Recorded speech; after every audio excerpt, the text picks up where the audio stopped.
In the wars in Iraq and Afghanistan, our soldiers have been waging what's known as counterinsurgency. They're supposed to be both warriors and community builders, going village to village, driving out insurgents, while winning the hearts and minds of the population. But counterinsurgency has had mixed results at best.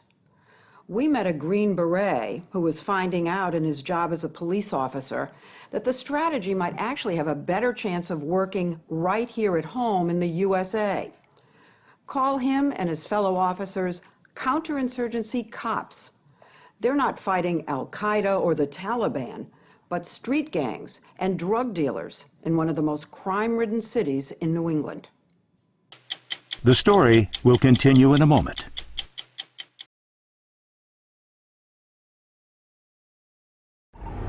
Turn it now, Steve. Turn it now on Orchard. Mike Catone is a Massachusetts state trooper, part of a special unit targeting gang crime in the city of Springfield. Put your hands behind your back, stop resisting. Freedom is rights in Spanish. Get the gun. He's also a Green Beret who, after returning from Iraq, had an aha moment when he was talking to a gas station manager in Springfield. Gang members would come in there, pull out a weapon, point it at employees or patrons, take what they want, and walk out.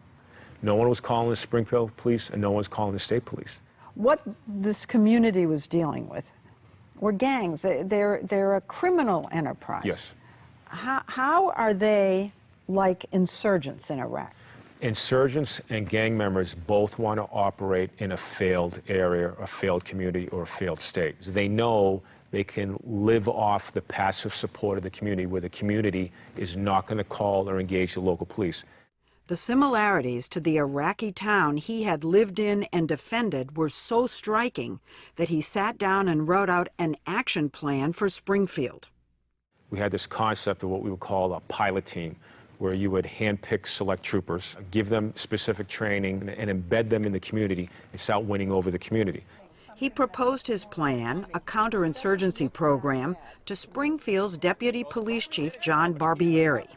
He was saying he was going to bring military tactics into an American city. I mean, you must have had some qualms about that. Well, once it became clear that he wasn't talking about checkpoints or fast roping from helicopters, that he was talking about going door to door, organizing the neighborhood into a collaboration to report crime, to get involved in solving their own problems, it became obvious to me that that was exactly the type of program I needed for this neighborhood.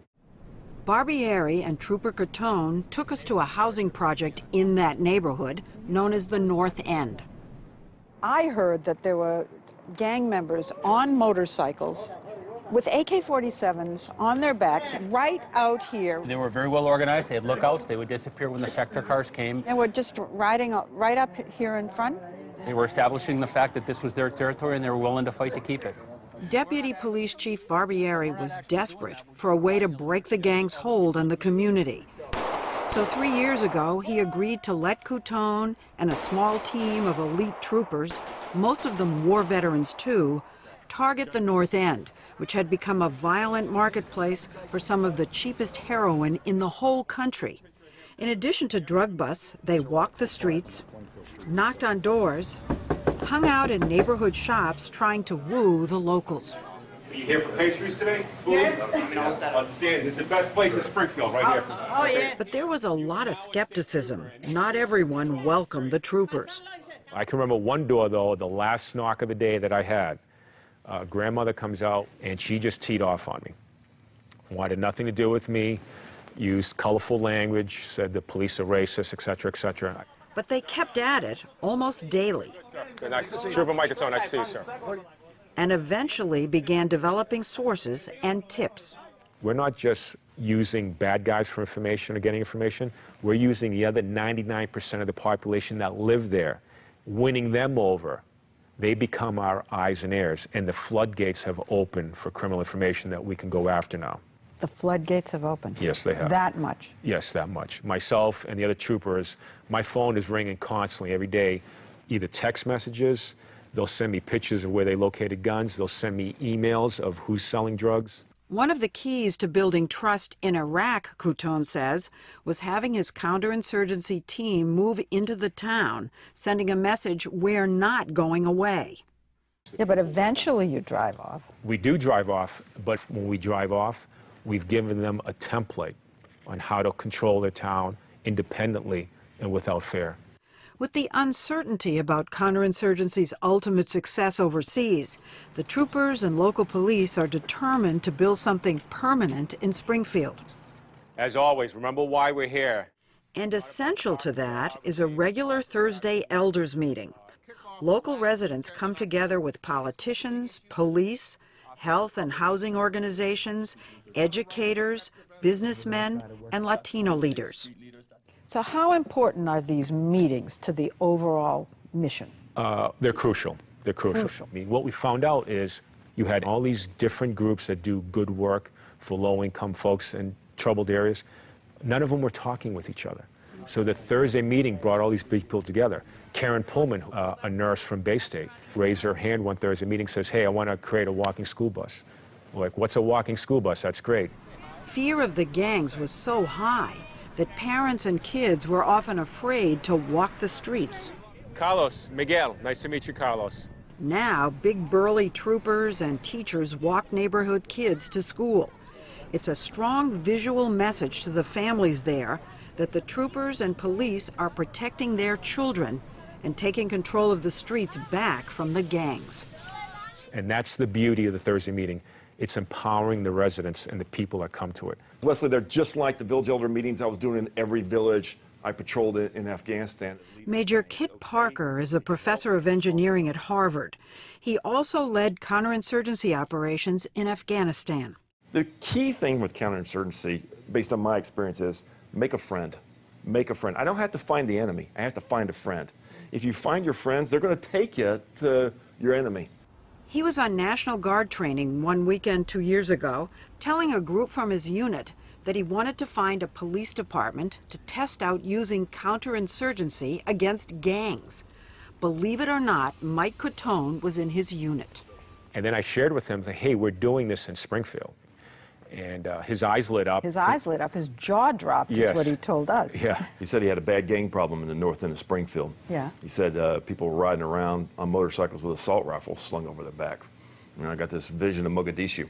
I got this vision of Kandahar province. I saw this all the time. Two guys on a motorcycle, one's got an AK-47 on his back. And then I told Mike, I said, I teach a class at Harvard. Let me see if I can bring this class in on this. And so, last spring, Parker turned his junior engineering class into a counterinsurgency lab. Help me understand what kind of intelligence I need to collect when I'm in the field, whether it's in the north end, I'm on Main Street standing by the taco truck, or if I'm in Kandahar City. That's the kind of data I need.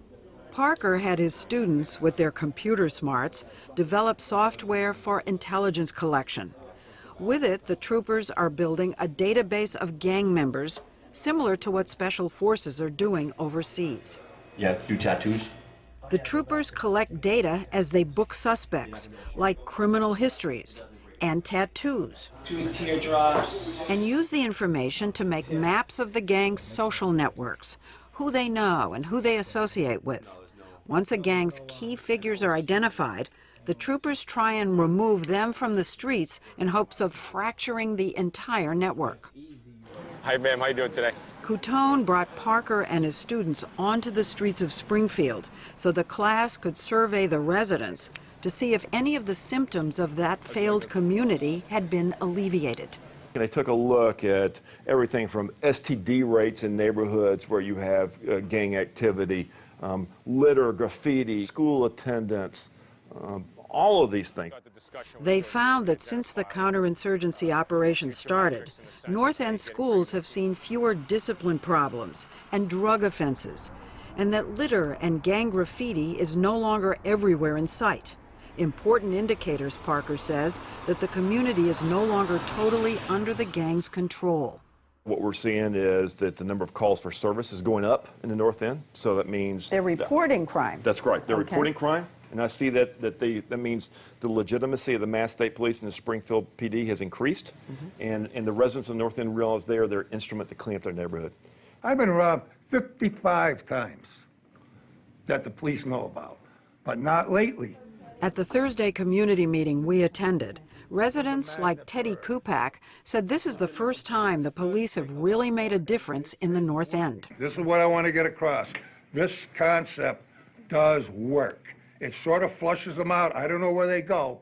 I hope they get help. Well, hey, Teddy, some of them are going to work and some are going to jail and some leave. That's right. That's my cell number. Don't give my cell number out, all right? I don't want to get prank phone calls at 3 in the morning, all right? If you're really looking for a job, we know a guy that hires kids, puts them to work doing construction work. Let me ask you something. Those functions that you are performing, that sounds to me like a social service job instead of a police job. If the government is not going to do it or individuals are not going to do it, why can't the police provide leadership and partner up with the community and say, hey, here's a plan. This is what we want to do to help. Because the status quo of traditional policing, it ain't just going to work. It's not going to work. But you're still making drug arrests. Yeah, but see, you're misconstruing it like you're never going to eliminate drugs completely. You're not. What you want to do is reduce it to a level where you can manage it and then single them out one by one versus having it rampant throughout the city. Springfield police say they are managing it in their target neighborhood of the North End. They say violent crime fell last year by 25%. Drug offenses dropped nearly 50%. How long ago did that happen, sir? To show us how they're using the tips they're getting to fracture the gang networks, Coutone took us on a nighttime drug raid. Targets out. It was like a military operation, adapted in interesting ways for an American city. They're in what looks like a bread truck, an unmarked bread truck. But the bread truck was filled with a SWAT team, looking like soldiers riding into battle.